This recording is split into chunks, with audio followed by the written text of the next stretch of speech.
కానీ కారు విషయంలో మాత్రం కష్టం. తాంబూలం నాడే మెర్సిడెస్ ఇస్తామన్నారు తాండవ కృష్ణ గారు. ఆ తాండవ కృష్ణ గారికి మీ అబ్బాయి అభిరుచి తెలీదు పాపం.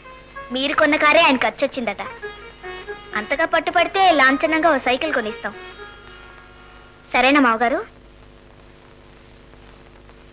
కొత్త సైకిలా మోటార్ సైకిలా అమ్మా? కొత్త సైకిలేనండి. కొత్తదేనట బాబు. ఈ సంబంధం మనం కుదరదు కానీ వెళ్దాం పద.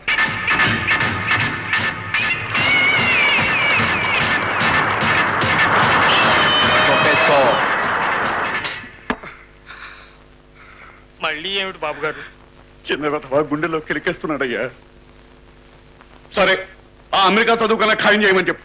మీ అబ్బాయి గారికి మాతృభూమి మీద ఎంత భక్తో మీకు తెలియదు మావయ్య గారు. ఈ దేశాన్ని, ఈ మట్టిని వదిలిపెట్టి వెళ్ళనని నా మీద ఒట్టేసి చెప్పారు. అంతగా కావాలనుకుంటే పై చదువులకి పాండిచేరి పంపిద్దాం. ఏం గురునాథ గారు? అలాగేనమ్మా.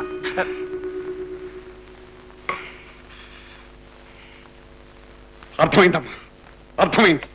నేను అర్థమైన కండిషన్స్ కి ఒప్పుకునే స్థితికి మా వాడిని కట్టేసుకున్నాం. అసలు ఇది నీ తప్పు కాదులే అమ్మా. నన్ను ఈ స్థితికి దిగదార్చిన మా గాడిని అనాలి, మా గాడిని అనాలి. ఆవేశపడకండి మావయ్య గారు. పన్ను మీకు ఈ సంబంధం నచ్చకపోతే ఇప్పటికైనా మించిపోయింది ఏమీ లేదు. లక్షణంగా 5 లక్షలు, లాంఛనంగా పెద్ద కారు, లాభసాటిగా అమెరికా ప్రయాణం, ఇవన్నీ కలిసి వచ్చే అమ్మాయిని చేసుకోండి. మాకు అదృష్టం లేదనుకుంటాను. అమ్మా అమ్మా, అంత మాట అనుకు తల్లి.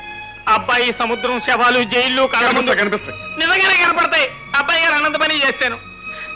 నా మాట విని అమ్మాయిని దీవించేయండి. దీవిస్తాను. దండం పెట్టమని. మరి మీరు లేండి. లేచాను. మీ మామగారికి దండం పెట్టి తల్లి. నమస్కారం మావయ్య గారు. శీఘ్రమేవ కళ్యాణ ప్రాప్తి రస్తు. మరి మనం పెడదామా? వెళ్దాం. మరి మీ బావగారు కూడా చెప్పండి. చెప్పినట్టలే. నాన్న. అమ్మా లక్ష్మి, ఏంటమ్మా ఇదంతా? మీరు ఆశీర్వదించండి.